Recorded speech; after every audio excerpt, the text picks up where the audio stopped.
Assalomu alaykum aziz kuzatuvchilar. Demak, bugun biz sizlar bilan edugames.uz saytiga o'z savollarimizni kiritishni ko'rib chiqamiz, qanaqa qilishni. Buning uchun demak bu saytga kirib olamiz. Edugames.uzga kiramizda. Kirganimizda bu yerda 10 ta fandan bemalol ishlatsangiz bo'ladi. Biz kiritgan savollar bor. Ya'ni xohlagan faningizni ishlatishingiz mumkin.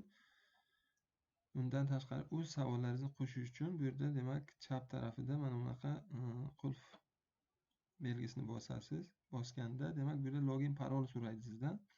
Login parolni biz beramiz. Kimga kerak bo'lsa biz bilan bog'lanishingiz mumkin albatta. Telegram, Instagramdan. Login parolni olganingizdan keyin bu yerga demak loginni kiritasiz. Parolni kiritasiz va kirishni bosasiz. Bosganingizda demak bu yerda sizga oyna ochiladi.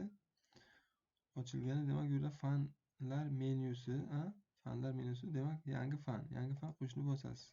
Bosganimizda bu yerda qaysi fan bo'lsin? Informatika bo'lsin misol uchun yoki matematika bo'lsin.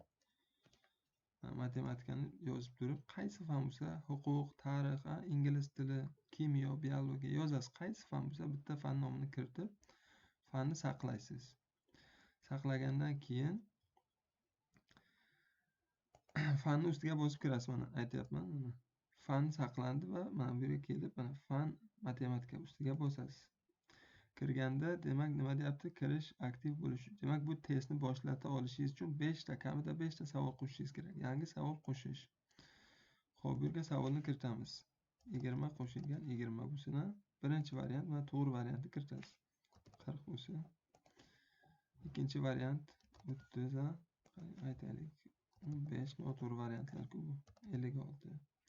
Saqlash. Mana bitta savol saqlandi. Ikkinchi savolni qo'shasiz. 25 qo'shilgan. 26,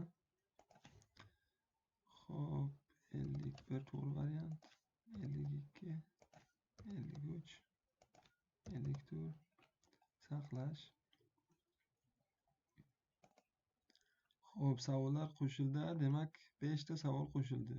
Xo'p, bundan keyin mana savol qo'shgandan keyin o'yinga kirishni bosamiz. Mana kirishni bosganimizda bu yerda jamoalar nomini kiritamiz, o'yinni boshlaymiz. Demak, hozir mana ko'rib turganingizdek, bu yerda biz qo'shgan savollar, mana fan nomi matematika, biz qo'shgan savollar keldi. 40 ta, 70 ta. Mana marketda 20 kilogramm olma bor edi yana.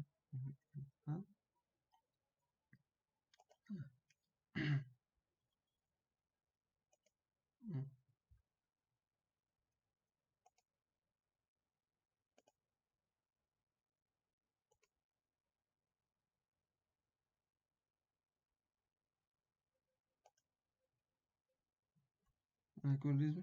Xuddi shu holatda demak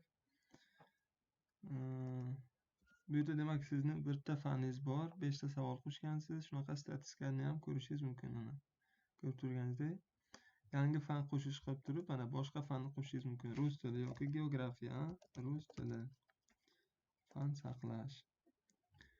Xo'p, rus tili qo'shildi. Rus tiliga kirasizda. Bu yerga mana savol qo'shib ketishingiz mumkin. Xo'p, yana nima? Yana nimani aytish mumkin? Yangi fan yana qo'shishingiz mumkin. Informatika deb qo'shishingiz mumkin. Demak, mana ko'rib turganingizdek, bu yerda sizlarning faningiz ko'rinadi va qo'shilgan testlaringiz ham bu yerda ko'rinib ketaveradi. Bular aktiv emas. Nimagaki siz savol kiritmagansiz. Savol kiritganingizdan keyin bu fanlarga kirish mumkin bo'ladi. E'tiboringiz uchun rahmat. Bizni kuzatishda davom eting. Kimda qanaqa savollar bo'lsa, taklif bo'lsa, albatta bizga yozing. Telegram, Instagram, ijtimoiy tarmoqlardan.